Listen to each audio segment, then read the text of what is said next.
Baik, Assalamualaikum warahmatullahi wabarakatuh.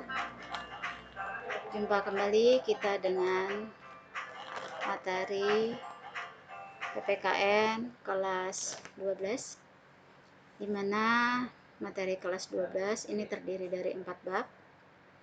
Bab yang pertama adalah tentang pelanggaran hak dan pengingkaran kewajiban menurut nilai-nilai Pancasila. Bab yang kedua tentang perlindungan dan penegakan hukum. Bab yang ketiga, pengaruh kemajuan iptek terhadap negara dalam bingkai Bhinneka Tunggal Ika. Bab yang keempat, perkembangan persatuan dan kesatuan dalam mempertahankan Negara Kesatuan Republik Indonesia. Angkot ibu itu distarnya hilang penerangannya yang awal. Ya, kita bahas bab yang pertama dulu tentang pelanggaran hak dan pengingkaran kewajiban menurut nilai-nilai Pancasila.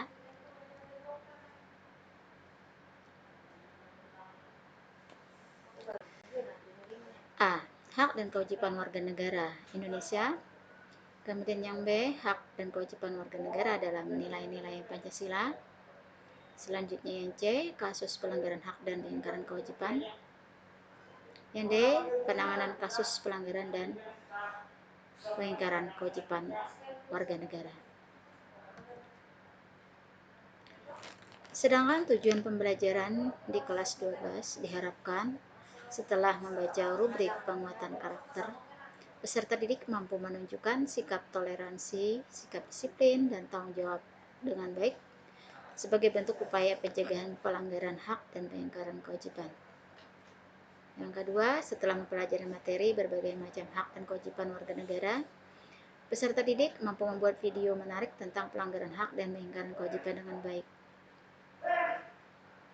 Selanjutnya, setelah membaca informasi pada rubrik Cakap Teknologi, peserta didik mampu mengetahui prosedur pendaftaran hak cipta serta prosedur pengaduan pelanggaran hak kekayaan intelektual dengan benar. Setelahnya, memahami informasi tentang hak dan kewajiban warga negara, peserta didik mampu melakukan wawancara dengan tokoh masyarakat untuk mengetahui upaya pencegahan pelanggaran hak dan pengingkaran kewajiban dengan baik. Kemudian, setelah memahami materi pelanggaran hak dan pengingkaran kewajiban, peserta didik mampu menghormati hak dan kewajiban orang lain dengan penuh tanggung jawab.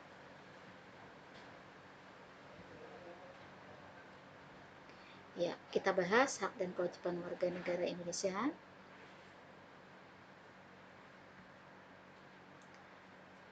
Hak dan kewajiban warga negara terhadap negara.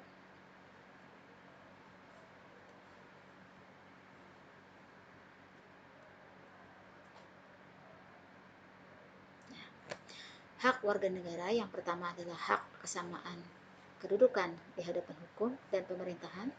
Artinya, semua warga negara memiliki kedudukan yang sama di mata hukum dan pemerintahan. Tidak ada pengecualian. Hak yang kedua adalah hak atas pekerjaan dan penghidupan yang layak bagi kemanusiaan. Jadi, semua warga negara memiliki hak yang sama dengan pekerjaan sesuai dengan keahlian ataupun skill masing-masing warga negara. Terus, yang ketiga adalah hak berpendapat, bahwa semua warga negara memiliki kesempatan untuk berpendapat selama pendapat tersebut tidak merugikan untuk kepentingan umum. Kemudian yang keempat, kemerdekaan dalam memeluk agama, bahwa semua warga negara memiliki hak untuk memilih agama serta kepercayaannya masing-masing. Selanjutnya, hak ikut serta dalam membela negara, bahwa semua warga negara memiliki hak dan kewajiban untuk membela negara. Seterusnya, hak mengembangkan kebudayaan nasional Indonesia. Sudah sangat sepantasnya bahwa sebagai warga negara Indonesia yang baik berusaha untuk mengembangkan kebudayaan nasional. Dan kebudayaan nasional diharapkan menjadi tuan rumah di negaranya sendiri. Kemudian hak atas kesejahteraan sosial, dan selanjutnya hak mendapatkan keadilan sosial. Kemudian kita lihat kewajiban warga negara terhadap negara. Kalau yang tadi hak warga negara, sekarang warga negara juga memiliki kewajiban di samping memiliki hak warga negara. Kewajiban yang pertama adalah mentaati hukum dan pemerintah, bahwa semua warga negara wajib untuk menjunjung tinggi hukum dan pemerintah tanpa tanpa kecuali. Artinya, setiap peraturan hukum itu wajib ditaati oleh setiap warga negara. Kemudian yang kedua adalah kewajiban dalam membela negara. Setiap warga negara memiliki hak dan kewajiban dalam membela negara. Setiap warga negara diharapkan memiliki sikap cinta negara atau nasionalisme, dan juga diharapkan memiliki sikap bela negara atau berjiwa patriotisme. Kemudian yang ketiga adalah kewajiban menghormati hak asasi manusia orang lain. Seperti yang kita ketahui bahwa hak asasi manusia itu merupakan hak yang dimiliki oleh setiap warga negara dan merupakan pemberian dari Tuhan Yang Maha Esa, dan sudah sangat sepantasnya bahwa kita sebagai anggota masyarakat juga turut serta dalam upaya-upaya menghormati hak asasi orang lain, di mana hak asasi orang lain itu banyak sekali. Salah satunya adalah hak hidup, kemudian hak milik, kemudian hak dalam kegiatan-kegiatan sosial, kegiatan ekonomi, kemudian kegiatan-kegiatan lain. Selanjutnya adalah kewajiban dalam usaha pertahanan dan keamanan negara. Jadi setiap warga negara juga memiliki kewajiban untuk turut serta aktif dalam usaha-usaha pertahanan dan keamanan negara. Apalagi ketika negara dalam keadaan terancam.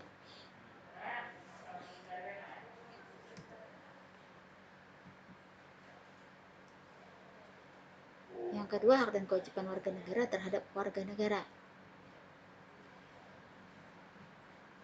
Hak negara atau pemerintah. Hak negara atau pemerintah dalam menciptakan peraturan dan undang-undang yang dapat mewujudkan ketertiban dan keamanan bagi seluruh Indonesia. Jadi peraturan dan undang-undang untuk mewujudkan ketertiban dan keamanan bagi seluruh Indonesia itu merupakan hak negara atau pemerintah.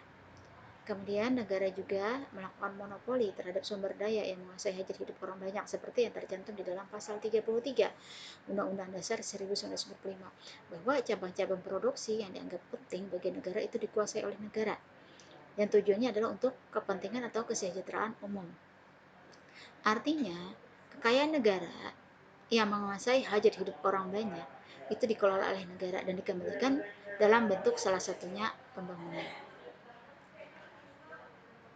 Kemudian juga pembuatan infrastruktur seperti jalan, kemudian fasilitas-fasilitas umum seperti pasar dan lain sebagainya. Selanjutnya, hak negara untuk dibela. Kemudian hak negara untuk ditaati hukum dan pemerintah. Lanjut, kewajiban negara atau pemerintah menurut Undang-Undang Negara Republik Indonesia tahun 1945. Yang pertama adalah negara wajib melindungi segenap bangsa Indonesia dan seluruh tumpah darah Indonesia. Kemudian yang kedua, negara memajukan kesejahteraan umum, artinya negara berusaha semaksimal mungkin melaksanakan amanat dari undang-undang untuk memajukan kesejahteraan umum di segala lapisan masyarakat. Yang ketiga, mencerdaskan kehidupan bangsa. Artinya, negara mempunyai kewajiban untuk mencerdaskan kehidupan bangsa dengan cara kalau dulu wajib belajar 9 tahun, sedangkan sekarang adalah wajib belajar 12 tahun. Diharapkan seluruh warga negara itu memiliki pendidikan dasar minimal tingkat SMA. Kemudian yang keempat, kewajiban negara adalah ikut melaksanakan ketertiban dunia berdasarkan kemerdekaan, perdamaian abadi, dan keadilan sosial. Di mana kewajiban dari negara ini itu sudah termaktub dalam pembukaan Undang-Undang Dasar 1945.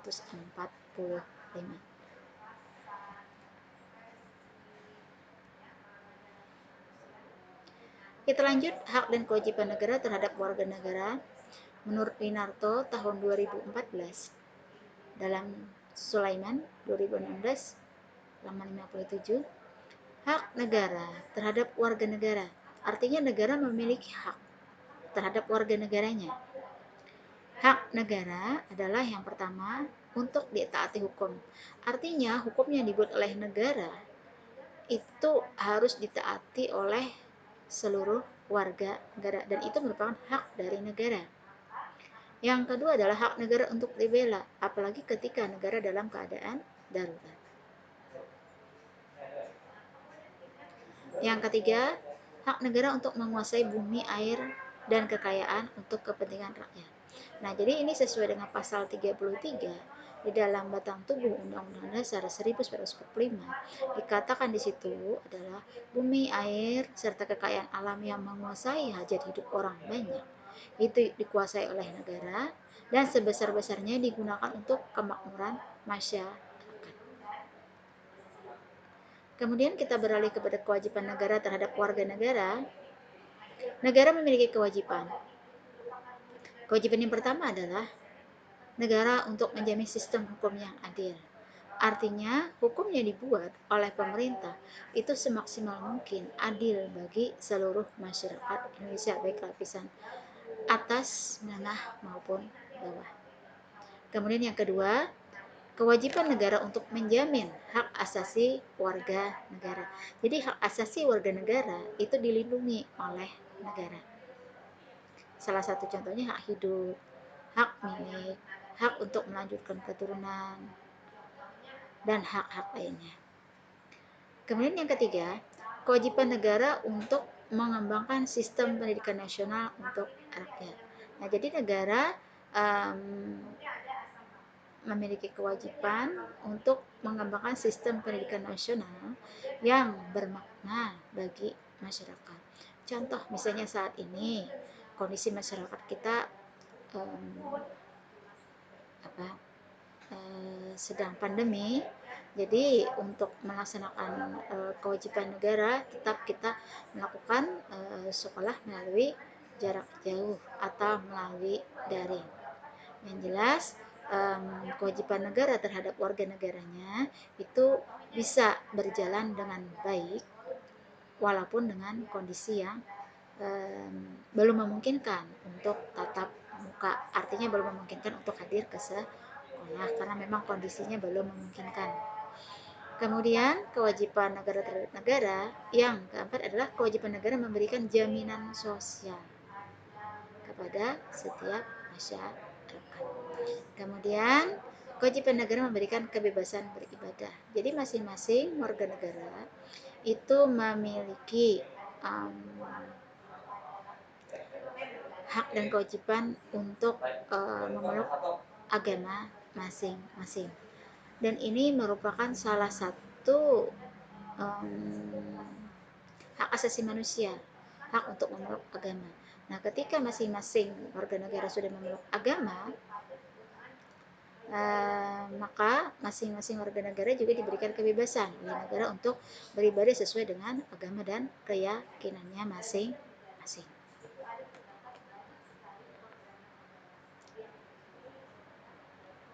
Kemudian yang B, hak dan kewajiban warga negara dalam nilai-nilai Pancasila.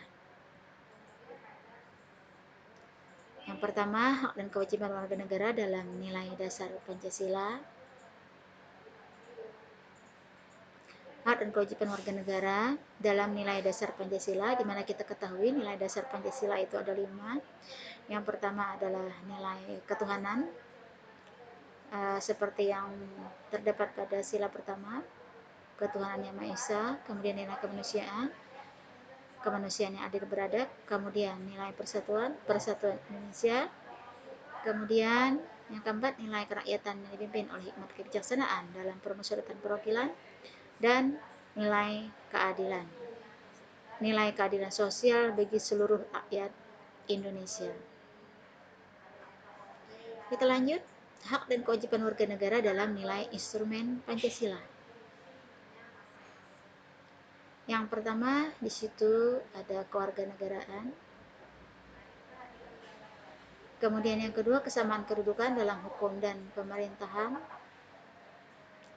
Artinya semua warga negara memiliki kedudukan yang sama di mata hukum dan pemerintahan. Yang ketiga, pekerjaan dan penghidupan yang layak bagi kemanusiaan.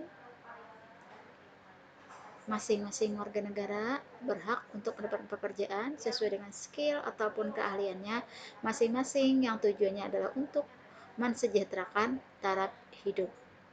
Kemudian yang keempat, hak dan kewajiban warga negara adalah ikut bela negara. Yang kelima, kemerdekaan berserikat dan berkumpul. Artinya, masing-masing warga negara diberikan hak dan kewajiban untuk berserikat ataupun berkumpul. Contoh misalnya dalam bidang politik misalnya. Boleh semua warga negara untuk ikut menjadi salah satu anggota partai politik. Boleh. Selama partai politik tersebut tidak bertentangan dengan nilai-nilai Pancasila. Yang keenam, semua warga negara memiliki kemerdekaan untuk memeluk agama sesuai dengan kepercayaannya masing-masing. Kemudian yang ketujuh, hak dan kewajiban warga negara adalah usaha-usaha dalam pertahanan dan keamanan negara. Jadi semua warga negara memiliki hak dan kewajiban untuk turut serta dalam upaya pertahanan dan keamanan negara. Yang kedelapan adalah bahwa hak dan kewajiban warga negara dalam pendidikan. Semua warga negara memiliki hak dan kewajiban dalam pendidikan. Artinya semua warga negara memiliki hak untuk melanjutkan pendidikan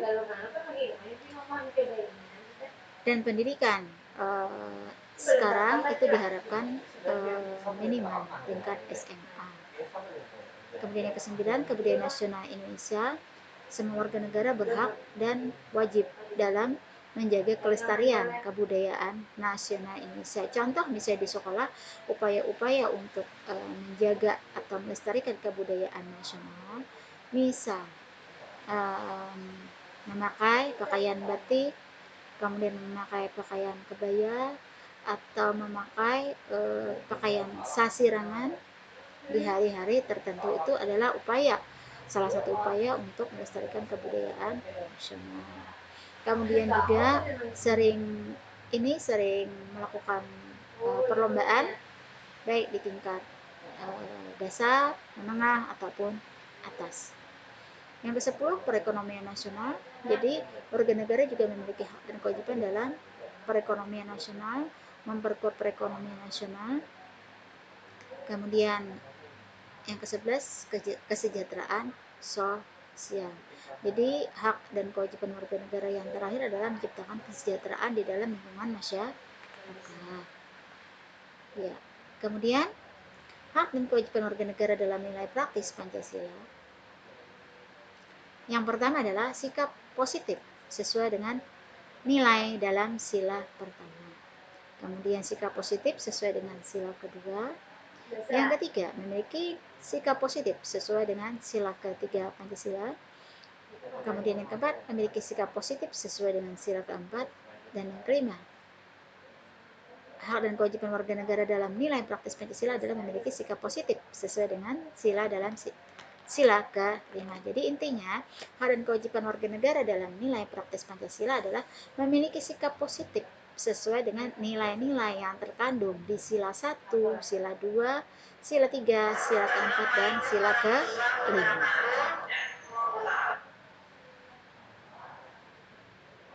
Ya. Nah, kita lanjut. C. Kasus pelanggaran hak dan pengingkaran kewajiban. Ada faktor penyebab pelanggaran hak dan pengingkaran kewajiban, kemudian ada contoh kasus pelanggaran hak warga negara, dan contoh kasus pengingkaran kewajiban warga negara. Kita bahas yang pertama dulu, faktor penyebab pelanggaran hak dan pengingkaran kewajiban. Faktor penyebab pelanggaran hak dan pengingkaran kewajiban itu terbagi dua. Ada faktor eksternal dari luar, kemudian ada faktor internal dari dalam. Faktor eksternal dari luar. Yang pertama adalah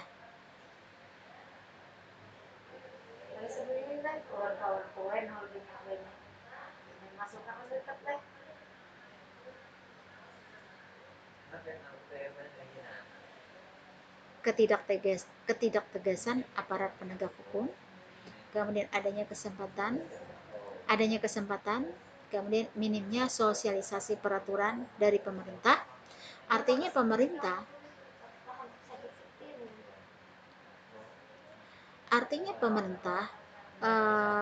kurang memberikan sosialisasi terhadap peraturan yang berasal dari pemerintah.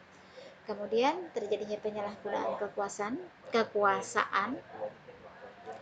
Jadi kekuasaan yang dijabat itu disalahgunakan. Makanya sering terjadi korupsi, kolusi, dan nepotisme. Kemudian terjadinya krisis moral dan karakter bangsa. Artinya terjadinya pengikisan moral. Kenapa sampai terjadi seperti itu? Karena salah satunya adalah penyebab krisis moral, kurangnya pendalaman terhadap nilai-nilai Pancasila. Kemudian aparat hukum yang bertindak sewenang-wenang. Artinya dari aparat hukum tersebut melakukan segala macam tindakan tidak berdasarkan dengan hukum. Kemudian kesalahan dalam mengimplementasikan norma-norma dan peraturan hukum. Artinya norma-norma dan nilai-nilai yang ada di dalam masyarakat tidak bisa diterima dengan baik oleh masyarakat, sehingga terjadi diskomunikasi atau terjadi informasi yang kurang pas atau tidak benar, sehingga terjadi penyebab pelanggaran hak dan pengingkaran kewajiban. Kemudian yang terakhir adalah penyalahgunaan teknologi. Jadi teknologi yang dimaksud di sini adalah untuk memberikan kemudahan bagi warga negara dalam mencari ataupun menyampaikan informasi yang dibutuhkan. Tetapi ternyata kenyataannya tidak menutup kemungkinan kemajuan teknologi ini disalahgunakan oleh orang-orang tertentu. Yang kedua, faktor internal atau dari dalam diri masyarakat itu sendiri. Yang pertama adalah sikap egois. Jadi masyarakat lebih ego atau lebih mementingkan dirinya sendiri, bersikap egois. Kemudian rendahnya kesadaran terhadap peraturan. Mungkin peraturan tersebut ada, kemudian masyarakat tahu dengan peraturan tersebut, tetapi minim atau rendahnya kesadaran terhadap peraturan yang berlaku. Artinya peraturan tersebut tidak diaplikasikan atau tidak dilaksanakan di dalam kehidupan sehari-hari ketika melakukan interaksi, komunikasi, ataupun sosialisasi dengan orang lain, sehingga terjadi pelanggaran hak dan pengingkaran kewajiban. Yang selanjutnya adalah sikap tidak toleransi. Sikap tidak toleransi terhadap orang-orang yang berada di sekitar kita. Padahal sudah kita ketahui bahwa masyarakat Indonesia khususnya itu masyarakat yang majemuk atau masyarakat yang beraneka ragam, baik suku, agama, kemudian ras. Sehingga hal tersebut, perbedaan-perbedaan tersebut apabila lebih dimunculkan atau tidak memiliki sikap toleransi yang tinggi, maka rentan sekali akan terjadinya pelanggaran hak dan pengingkaran kewajiban.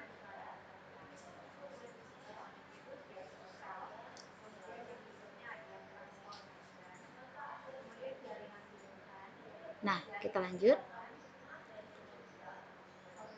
Pendidikan tidak merata. Ini dampak daripada pelanggaran daripada hak dan kewajiban tersebut. Sebagai contoh, pendidikan tidak merata, kemudian munculnya ketidakadilan dalam hukum, menciptakan kegaduhan di perpustakaan. Ini contoh ya. Contoh, kemudian tidak mendapat kesempatan dalam memilih. Ini berarti dalam bidang politik.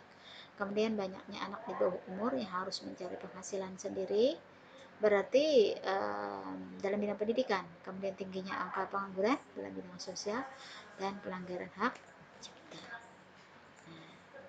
Ini contoh daripada kasus pelanggaran hak warga negara. Sekali lagi, contoh kasus pelanggaran hak warga negara yang pertama adalah pendidikan tidak merata, kemudian munculnya ketidakadilan hukum, menciptakan kegaduhan di perpustakaan, tidak mendapatkan kesempatan memilih, banyaknya anak di bawah umur yang harus mencari penghasilan sendiri, kemudian tingginya angka pengangguran dan pelanggaran hak cipta.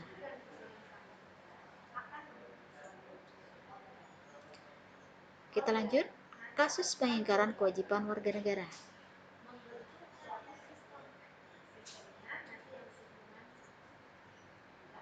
Satu, melanggar aturan berlalu lintas.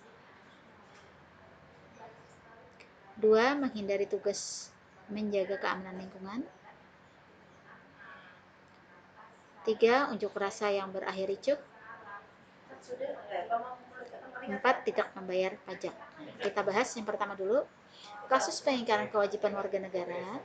Pengingkaran kewajiban warga negara ini maksudnya adalah warga negara mengingkari dari kewajiban yang seharusnya dilakukan oleh seorang warga negara. Contoh, seharusnya warga negara taat dengan aturan berlalu lintas. Berarti contoh kasus pengingkaran kewajiban adalah melanggar dari aturan berlalu lintas. Artinya tidak mematuhi rambu-rambu yang berlaku di jalan raya. Yang kedua, menghindari tugas menjaga keamanan lingkungan. Contoh, biasanya di lingkungan masyarakat, apalagi ketika kondisi masyarakat tidak kondusif atau kondisi masyarakat tidak aman, sering terjadi pencurian, perampokan, atau tindakan-tindakan anarkis ataupun tindakan-tindakan yang merugikan masyarakat lainnya. Biasanya dari masyarakat itu ada upaya untuk melakukan pengamanan. Salah satu misalnya menjaga di pos ronda. Nah, setiap warga negara secara bergiliran menjaga lingkungan ketika malam ataupun siang hari. Nah, kasus pelanggaran kewajiban warga negara adalah menghindari tugas menjaga keamanan lingkungan. Artinya tidak ikut berpartisipasi dalam upaya menjaga keamanan lingkungan. Yang ketiga, unjuk rasa berakhir dengan ricuh. Menyampaikan pendapat di halayak umum itu pada dasarnya boleh saja selama penyampaian pendapat tersebut dengan baik atau dengan memenuhi aturan main yang berlaku. Nah, yang tidak dikehendaki atau kasus pengingkaran kewajiban dari warga negara di sini adalah unjuk rasa tetapi berakhir dengan ricuh, apalagi ditambah dengan aksi-aksi merusak fasilitas-fasilitas umum. Kemudian yang keempat, tidak membayar pajak. Pajak merupakan salah satu kewajiban dari warga negara. Nah, kasus pengingkaran kewajiban warga negara di sini adalah tidak membayar pajak.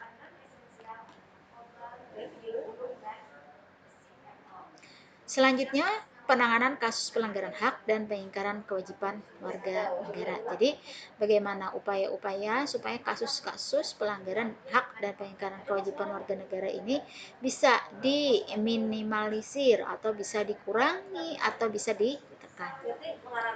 Yang pertama dulu, upaya pemerintah dalam penanganan kasus pelanggaran hak dan pengingkaran kewajiban warga negara. Jadi upaya pemerintah dalam menangani kasus pelanggaran hak dan pengingkaran kewajiban warga negara yang pertama adalah upaya menegakkan supremasi hukum dan demokrasi. Jadi hukum ini benar-benar ditegakkan, artinya hukum tersebut tidak pandang bulu. Mereka yang melakukan kesalahan ditindak sesuai dengan besarnya kesalahan yang dilakukan. Kemudian yang kedua, meningkatkan kerjasama yang harmonis antar kelompok. Jadi segenap lapisan masyarakat bekerja sama dengan baik dalam rangka mengatasi segala macam bentuk kasus pelanggaran hak dan pengingkaran kewajiban. Yang ketiga, upaya dari pemerintah adalah mempertegas peran lembaga penegak hukum. Jadi lembaga hukum yang ada diharapkan lebih bertindak tegas kepada masyarakat supaya ini bisa menjadi pembelajaran bagi anggota masyarakat yang lain. Kemudian yang keempat, meningkatkan kualitas pelayanan publik.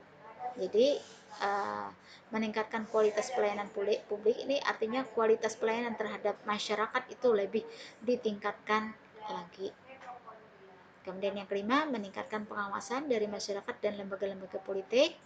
Jadi pengawasan yang dilakukan oleh masyarakat maupun lembaga-lembaga lainnya itu sangat membantu untuk menekan angka kasus pelanggaran hak dan pengingkaran kewajiban di dalam lingkungan masyarakat. Selanjutnya, meningkatkan prinsip kesadaran berbangsa dan bernegara. Salah satunya adalah dengan sosialisasi baik di masyarakat ataupun di tingkat lembaga-lembaga pendidikan tentang pentingnya pelaksanaan hak dan kewajiban. Kemudian yang ketujuh, meningkatkan profesionalisme lembaga keamanan dan pertahanan negara. Lanjut, membangun partisipasi masyarakat dalam pencegahan terjadinya pelanggaran hak dan pengingkaran kewajiban warga negara. Itu bisa dilakukan di dalam lingkungan keluarga, sekolah, masyarakat, bangsa, dan negara.